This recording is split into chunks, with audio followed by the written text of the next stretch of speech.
abençoe a todos. Estamos aqui com o livro do profeta Isaías, no seu capítulo 40, que começa dizendo: Consolai, consolai o meu povo, diz o vosso Deus. Falai ao coração de Jerusalém, dizei-lhe em alta voz que a sua missão está completa e que a sua obra se cumpriu, que a sua iniquidade está expiada, que ela recebeu da mão do Senhor retribuição em dobro por todos os seus pecados. Há uma voz que clama: em meio à terra desértica, preparai o caminho para o Senhor.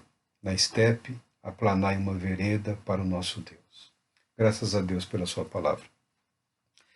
Uma das características do ministério profético, que nem sempre é suficientemente realçada, é a que se encontra na palavra de Deus, que diz respeito também à consolação, a missão do Consolador.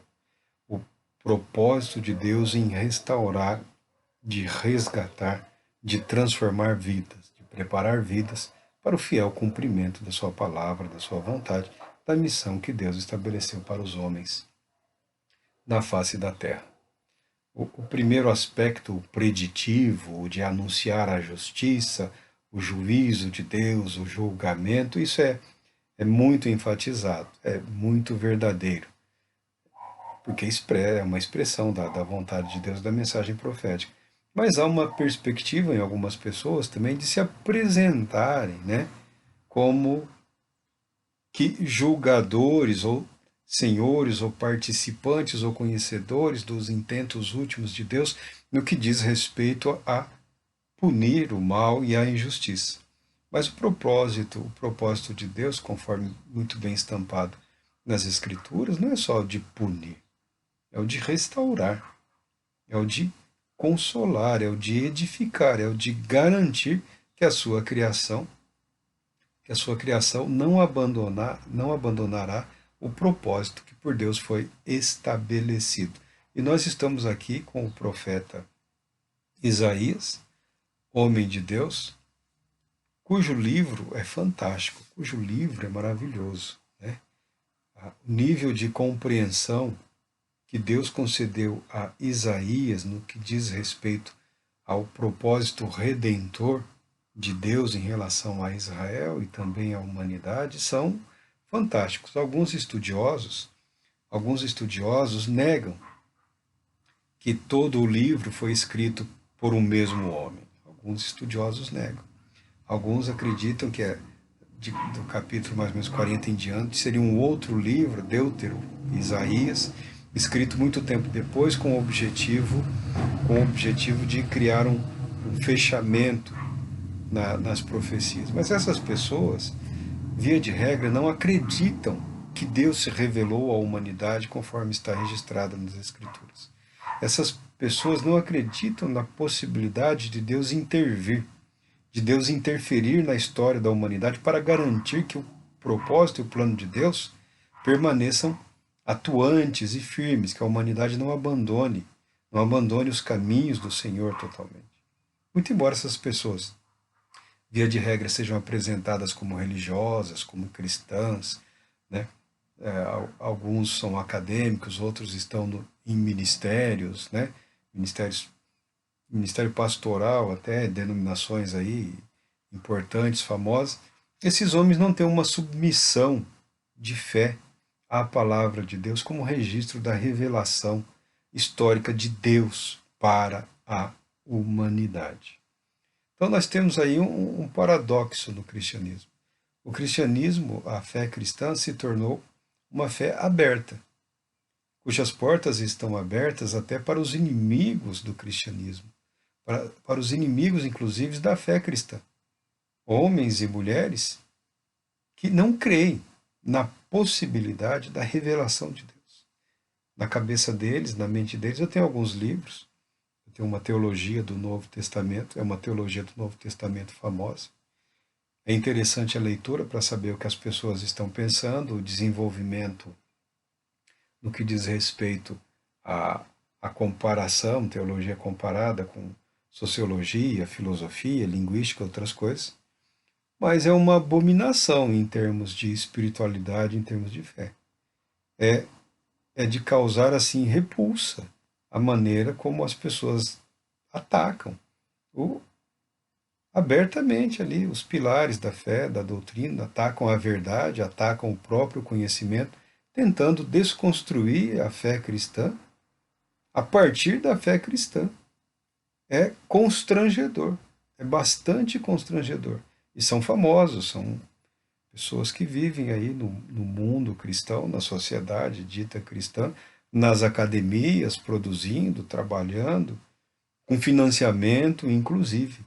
Mas se você pegar um desses livros para uma edificação espiritual, para um fortalecimento espiritual, você sairá profundamente frustrado e decepcionado após algumas horas de leitura. Como material de pesquisa, é interessante para você saber onde estão os inimigos e quais pontos estão tentando desconstruir em relação à fé cristã. E o que tem sofrido mais ataque, o que mais tem sido mais atacado é a própria Escritura, é a própria Palavra de Deus. Ah, está escrito, mas não é bem assim. Está escrito e é bem assim. E foi bem assim.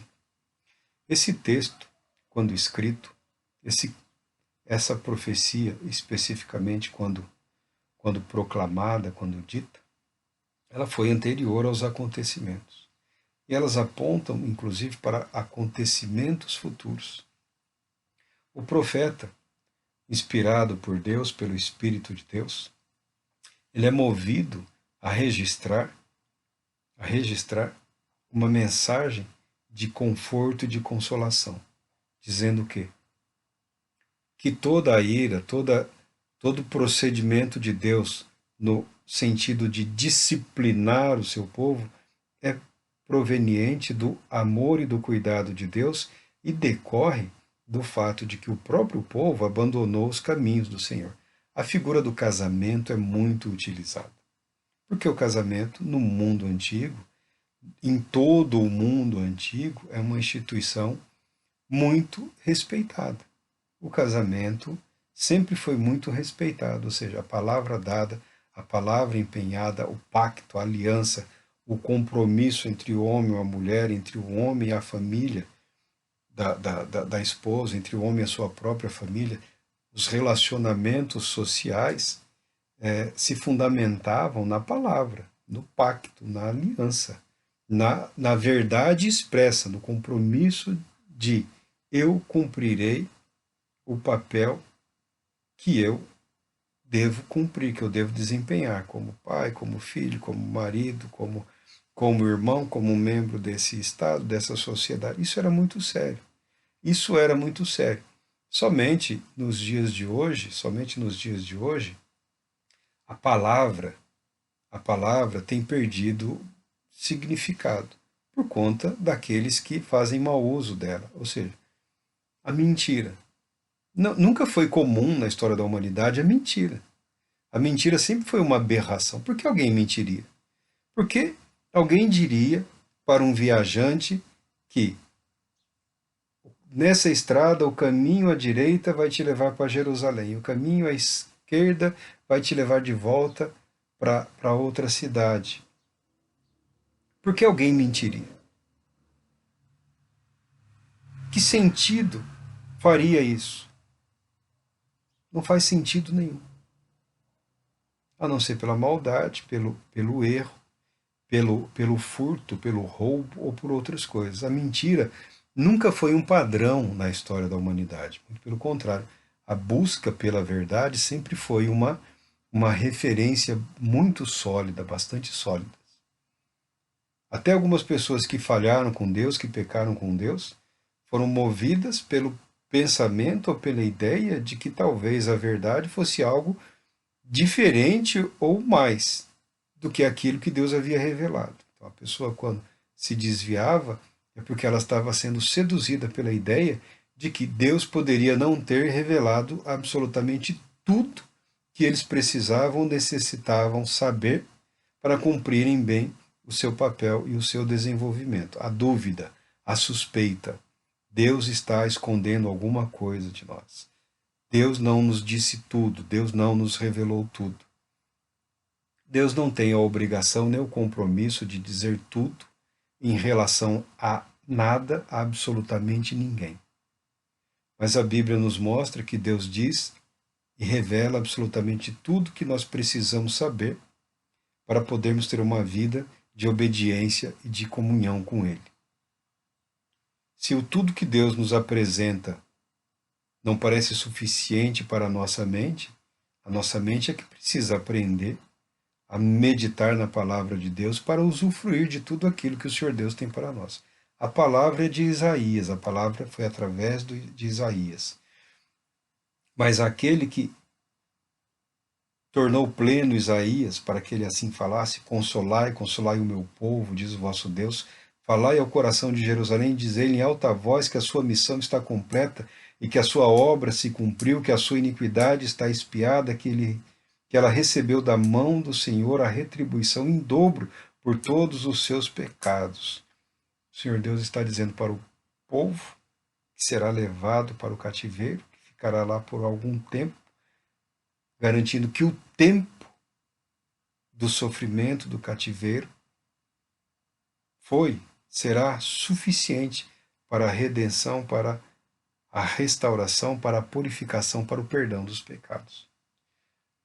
Quando nós falamos de Isaías, nós falamos também do sofrimento humano, do sofrimento do servo de Cristo, mas do sofrimento humano de um modo geral.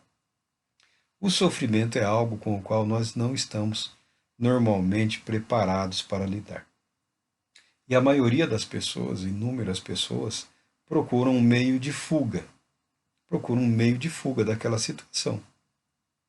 Quer seja por uma condição social, econômica, pessoas são perseguidas por motivos ou sofrem por motivos religiosos, políticos, econômicos, sociais, raciais. São inúmeras as justificativas e as apresentações de como o sofrimento se manifesta nas nossas vidas.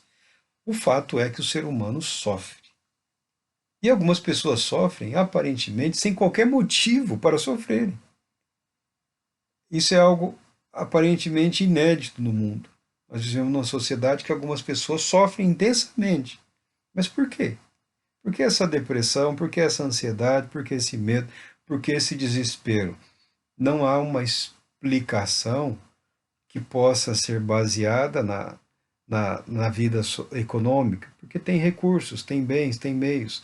Na vida social, tem amigos, tem famílias, né? Tem parentes, tem marido, mulher, pai, filho.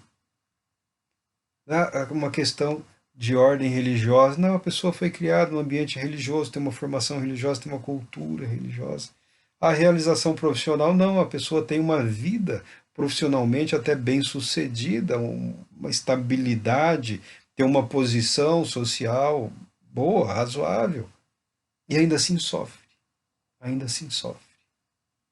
O sofrimento humano é algo inerente à condição humana, à expectativa de algo mais.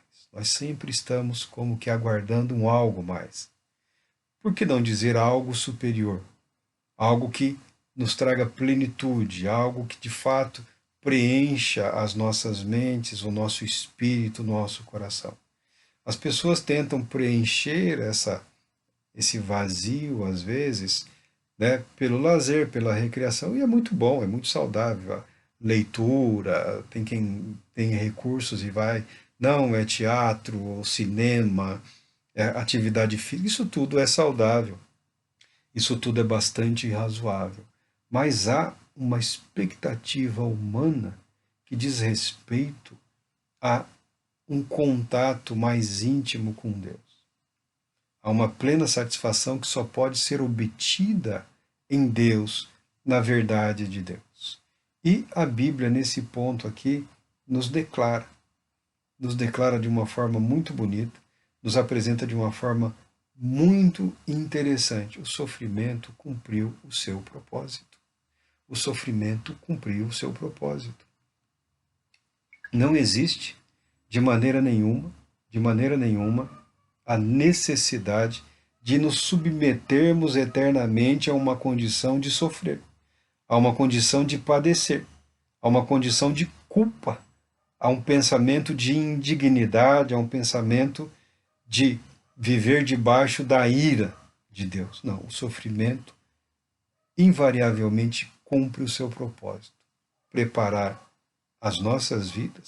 preparar as nossas vidas para uma revelação maior do plano de Deus para nós. E o profeta continua dizendo aqui: há uma voz que clama em meio à terra desértica: preparai o caminho para o Senhor, na estepe aplanai uma vereda para o nosso Deus. É uma alusão, nós vemos aqui nitidamente e claramente, né, uma alusão ao ministério de João Batista, ao ministério de João Batista.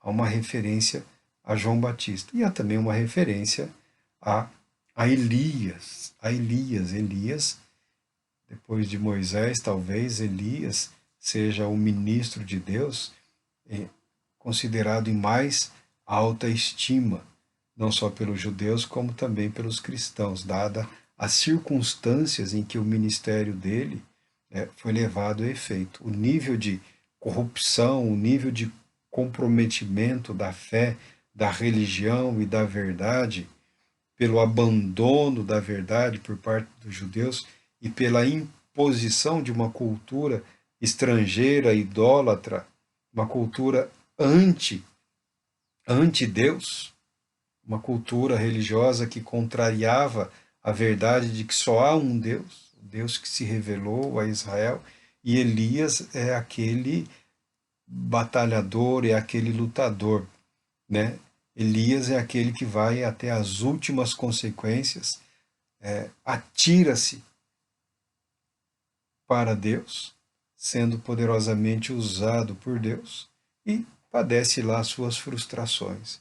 Há uma referência anterior a Elias e uma referência futura àquele que nós compreendemos e o próprio Jesus Cristo identificou como sendo João Batista, aquele que preparou o caminho, preparou o terreno, né?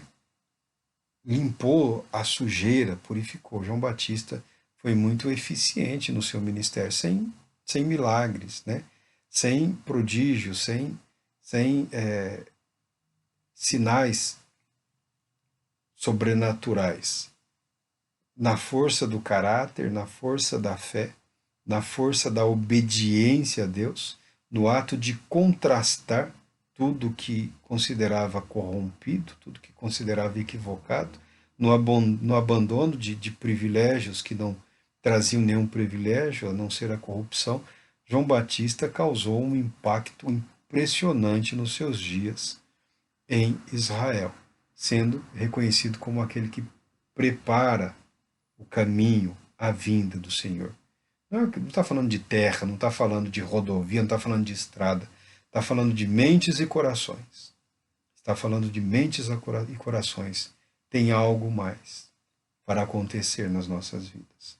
Tem algo mais que Deus se propõe a realizar entre nós, no meio de nós. Essa é a preparação do terreno, do caminho.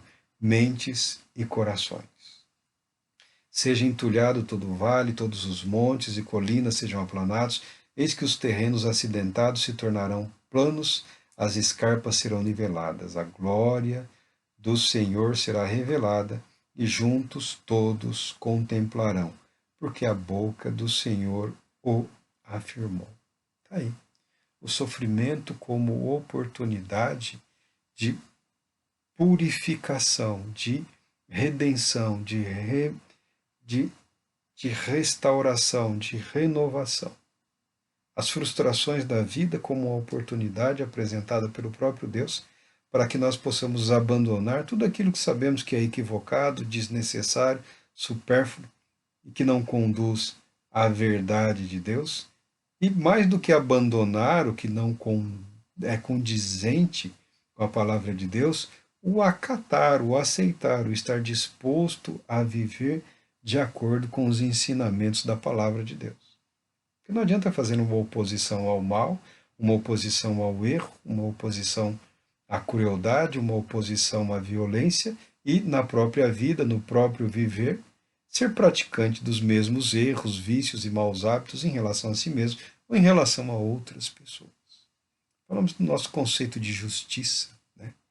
É muito mais fácil para nós, vivendo as nossas vidas simples, pequenas, termos uma convicção do certo e do errado em relação a fatos ou acontecimentos distantes que pouco nos dizem respeito, mas nós firmamos opiniões, convicções assim que impressionam a todos. Impressionam a todos. Não, esse está errado, aquele está certo, isso não é justo, isso é injusto, Deus não concorda com isso, Deus concorda com aquilo.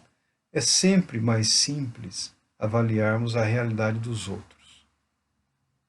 Quando transportamos esse discurso, essa narrativa de justiça, de santidade, de fé para as nossas próprias vidas, existe sempre a possibilidade de encontrarmos alguns abismos na nossa alma, na nossa mente, né? Algumas irregularidades no terreno do nosso caráter ou da nossa personalidade. Esse é um exercício que pouca gente está disposta a fazer. Esse é um exercício que pouca gente está disposta a fazer. Porque quando nos confrontamos com aquilo que declaramos ser o certo, ser justo, ser verdadeiro, né, corremos o risco, certamente, de encontrarmos as falhas que condenamos nos outros em nós mesmos. Aí vem as tentativas de autojustificação. Vem as tentativas de apresentar uma perspectiva de que, mas eu fui forçado a fazer isso. Mas forçado por quem? Alguém pôs uma arma na sua cabeça?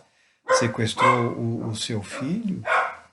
Né? Fez ameaças? Não, não, porque se eu não agisse dessa maneira, eu teria prejuízo. Eu teria prejuízo.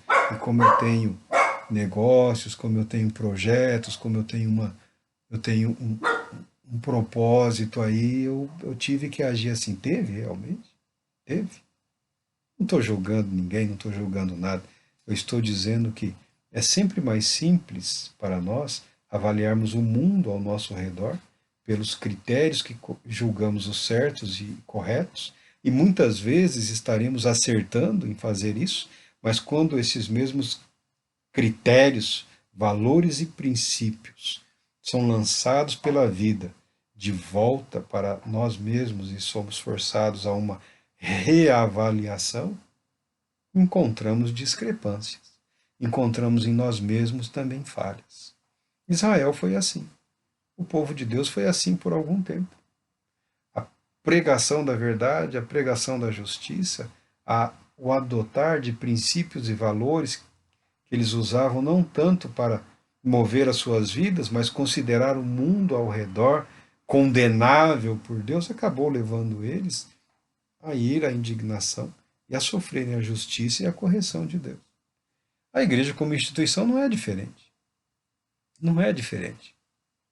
Porque todo grupo, toda sociedade, todo indivíduo, todo povo que conhece, que experimenta o significado e o contexto do que é redenção, do que é salvação, tem um contato com essas verdades, com esses princípios e por esses valores, deve perseverar em viver em função de que suas vidas correspondam a essa verdade. Mas tem sido muito mais prático, muito mais fácil dividir o mundo entre nós e eles. Nós cristãos somos salvos. Não, não cristão está condenado. Esse não tem jeito. Esse não tem salvação, não tem esperança.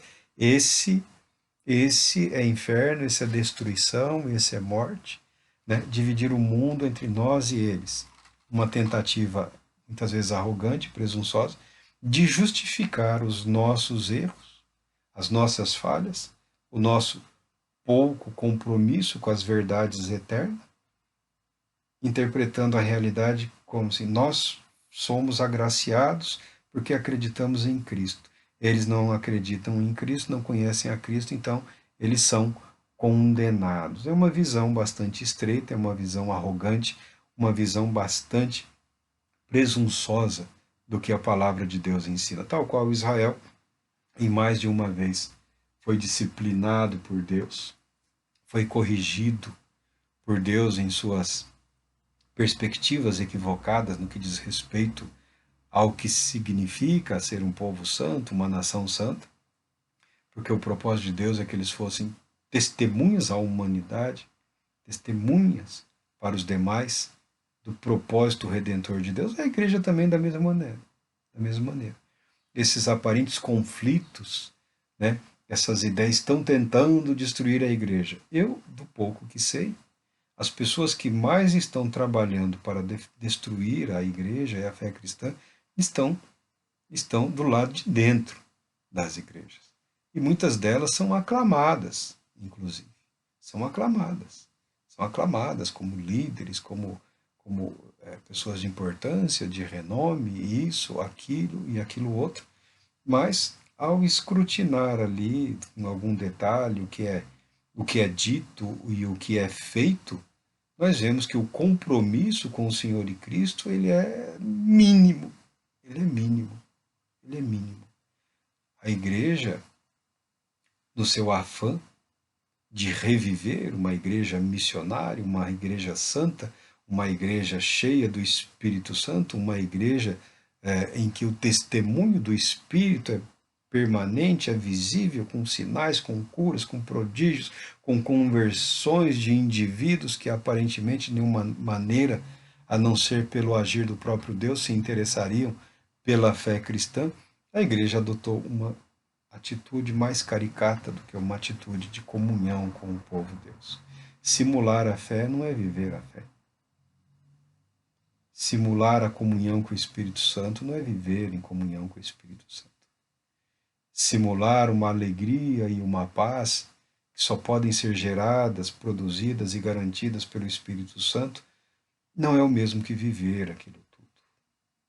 O convite que a palavra de Deus nos faz é um convite à vida, é um convite a uma fé que restaura, a uma fé que renova, a uma fé que rompe com o pecado, que supera o pecado, que vai além da punição, que alcança a restauração ou a reconstrução do indivíduo, do seu caráter e da sua personalidade. Deus não tem intenção de punir por punir. Nunca teve, e nunca foi assim que agiu. E quando o Senhor Deus envia da sua punição, do seu juízo, ele tem um propósito de restaurar. Nós entendemos praticamente tudo como sofrimento, mas podemos entender o sofrimento como uma oportunidade de reconhecermos a Deus como Senhor de fato das nossas vidas. As nossas vidas não são necessariamente nossas, ela pertence a Deus. Nós pertencemos a Deus, nós somos criação de Deus. Nós temos liberdade para agir, mas não temos autonomia. Quando será autonomia é aquele que vive segundo as próprias regras, segundo as próprias normas, segundo a própria lei. O ser humano não tem autonomia, o ser humano não é um autômato. Todas as sociedades do mundo acabam se organizando em torno de regras, de regramentos. Por quê? O homem deixado à sua própria vontade, ele invariavelmente vai cometer exageros, excessos, equívocos. O ser humano é livre, mas não é autônomo. Por isso nós somos julgáveis, por isso nós nos tornamos condenáveis, quando agimos em conformidade ou negando uma lei maior. Essa luta, esse embate aí, ele é sempre individual, mas ele atinge grupos e indivíduos também, hoje em dia, pelo poder da massificação da informação, né? É possível aí manipular em parte, mentes e consciências. É sempre possível manipular os que querem ser manipulados, porque a pessoa quer uma âncora, a pessoa quer um encosto, uma desculpa, um pretexto. Ah, mas eu fiz assim porque o presidente, o governador, o senador, o padre, o pastor, o segurança. Gostamos disso. Gostamos disso. Mas o fato é que não só as nações, não só as instituições, mas os indivíduos responderemos a Deus pessoalmente pelas nossas ações. Onde alguns veem sofrimento, tribulação e angústia, o Senhor Deus vê oportunidade. Oportunidade para uma revisão de vida. Oportunidade para encontrar-se com o caráter amoroso e restaurador de Deus. Ah, mas Deus poderia fazer de outra. O que Deus poderia ou não fazer, isso diz respeito a Deus e não a nós.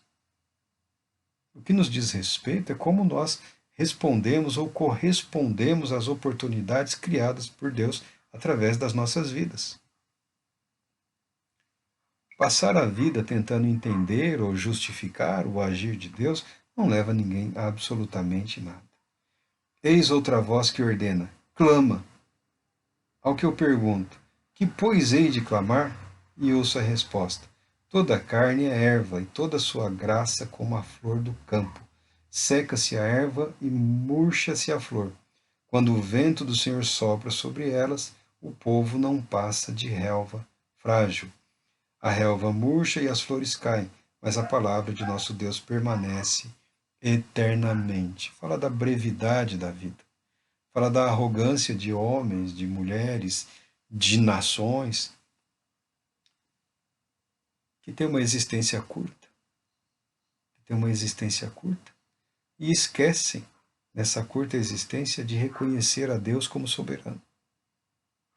Aqui vem essa, é uma linguagem poética, né? Toda a carne, toda a vida, como a erva do campo, como uma flor do campo. O vento, o vento quente do deserto faz com que aquela flor murche, perca a vida, seque, morra. A fragilidade da vida humana em relação à eternidade do propósito de Deus. A vida é frágil. A vida é frágil. E alguns princípios e valores adotados pelas pessoas também são frágeis. Não tem peso eterno. O que fazemos? O que podemos fazer para resolver isso? Clama. Clama a Deus. Pergunta para Deus. Pergunta para Deus. Quando tiver um momento de descanso, repouso, sentado, deitado, de joelhos, de pé, no seu quarto, na sala, num lugar de oração, fazendo a caminhada, não importa. Não tenho muito tempo, nem muita paciência com futilidades. O importante é que você aprenda a clamar pela resposta àquele que garante possuir a resposta para a sua vida. Clama. Clama. É o que diz aqui a palavra de Deus, clama. E o que eu vou declamar? Senhor, diante da brevidade da minha vida, da minha existência, que às vezes parece muito, parece anos e anos, anos e anos, mas quando comprimimos, quando puxamos na nossa memória 50 anos, que dá numa linha do tempo, parece imenso, você tem a impressão que dá para comprimir a sua vida ali, de que talvez um ano coubesse tudo que você fez e realizou. A brevidade da vida diante de um Deus eterno. O que o Senhor quer de mim? O que o Senhor tem para mim? O que eu faço com isso que eu chamo de vida? Qual a utilidade que tem para o Senhor? Qual o problema de apresentar para Deus pensamentos sinceros, honestos? Fugir um pouco, né, dessa relação de conveniência, de dar para receber, né? Ah, Senhor, eu quero, eu preciso, eu posso. Parar um pouco com essa relação comercial com Deus, que ela vai conduzir a fracassos terríveis. E apresentar-se de fato: Senhor, o que o Senhor tem para mim? E a resposta sempre virá. A resposta sempre virá. A palavra de Deus, ela permanece eternamente. E está aí a Bíblia, a Escritura dos judeus, a Bíblia como um todo dos cristãos, né? Mas a Bíblia é o registro da palavra de Deus, do mover de Deus, do agir de Deus na humanidade com o propósito de redimir, de resgatar, de restaurar a humanidade para Ele.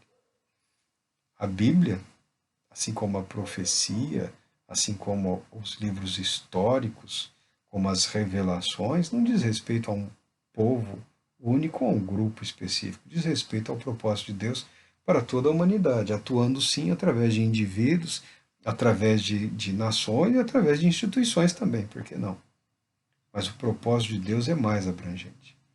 E até hoje, mesmo falando daqueles que sempre militaram contra a revelação de Deus, né? Porque se nós não tomarmos cuidado, eu gosto de teologia, eu estudo há um bom tempo, porque eu gosto.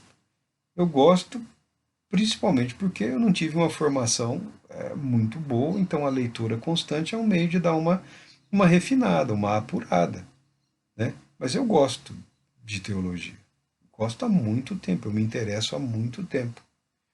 Agora, se não tomarmos cuidado, as igrejas serão também dirigidas por um departamento de teologia de alguma universidade aí, porque o nível de pretensão, presunção e arrogância de alguns é escandaloso. É escandaloso. A igreja deve ser dirigida, governada pelo próprio Senhor e Cristo, no sentido de que, por enquanto, pelo Espírito Santo e pela Sua palavra, são os meios pelos quais ele orienta, ele instrui a sua igreja, o seu corpo aqui na terra. No futuro, ele mesmo o fará. Nós não temos nenhuma dúvida em relação a isso.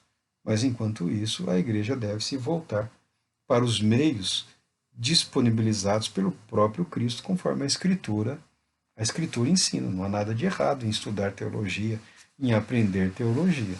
Né? Não há nada de errado com o conhecimento, não há nada de errado com a sabedoria.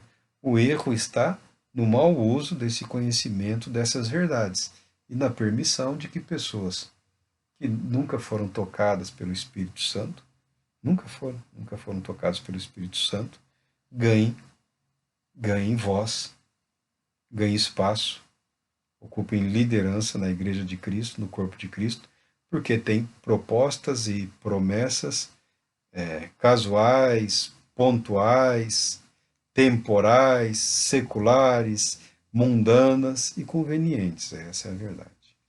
Tu que trazes boas novas a Sião, suba no monte alto. Tu que anuncias boas novas a Jerusalém, levanta a tua voz com fortes brados, ergue-a, não tenhas receios e proclama às cidades de Judá: Eis aqui está o vosso Deus. O Eterno vem com poder, com seu braço forte ele governa. A tua paga está guardada com ele, diante dele segue o teu galardão. Como bom pastor, ele cuida do seu rebanho. Nos próprios braços ajunta os cordeirinhos e os conduz no colo. Guia com todo cuidado as ovelhas que amamentam suas crias. Uma referência ao Cristo, uma referência ao Messias. Uma linguagem, às vezes, um tanto quanto bélica, que depois se transforma numa linguagem pastoral. É a linguagem comum ao mundo daquela época, né? Aquele que vem com poder, com autoridade, aquele que tem a legitimidade para governar, para agir em nome de Deus, e ao mesmo tempo, em relação a esse povo, ele os trata como o bom pastor cuida dos seus rebanhos, das suas ovelhas. Um bom pai. Um bom pai, um bom pai é a figura que melhor descreve o agir de Deus em relação ao seu povo. Talvez por isso o Senhor Jesus, ao ensinar a oração, ao ensinar os seus discípulos um modelo, uma proposta, um método de oração, ele inicia com Pai. Pai nosso que estás nos céus, Pai. Porque nesse mundo, na nossa realidade, o mais próximo de se compreender o amor, o cuidado, o carinho, a educação através da vida, é a figura de um bom pai. É a figura de um bom pai. O Senhor nosso Deus, através do profeta Isaías, deixa bastante evidenciado, deixa claro de que não há surpresas para Deus. De que o plano dele de corrigir, de restaurar e de salvar nunca mudou. Nunca mudou. Os profetas posteriores estudavam os profetas anteriores. João Batista tinha pleno conhecimento dessas passagens. Jesus tinha pleno conhecimento dessas passagens. Tinha pleno conhecimento dessa verdade, desse plano de ação. Nós temos dificuldades, muitas vezes, nas nossas vidas, de compreendermos o agir de Deus, porque estamos De certa forma, isso é normal, isso é natural, presos, aprisionados à nossa realidade, à nossa dor, ao nosso sofrimento. E quando nos fechamos em nós mesmos, temos dificuldade de compreender o que Deus, o Todo-Poderoso Deus, o soberano e o eterno Deus, está agindo, como está agindo nas nossas vidas para nos conduzir até Ele. Se você está angustiado, deprimido, se você está cansado, exausto, é as palavras de Cristo: vinde a mim, todos vós que estáis cansados e sobrecarregados. Vinde a Cristo. Esse é o convite eterno. Esse é um convite permanente. Descansarmos em Cristo, repousarmos em Cristo, aliviarmos as nossas cargas, né? Curarmos as nossas feridas, restaurarmos as nossas forças, recuperarmos o ânimo, a disposição, a vontade de viver de forma grata, alegre, em paz e em comunhão com o Todo-Poderoso Deus. Que Deus Todo-Poderoso te abençoe neste dia, te abençoe nesta manhã, que o Santo Espírito de Cristo te conceda paz, muita paz.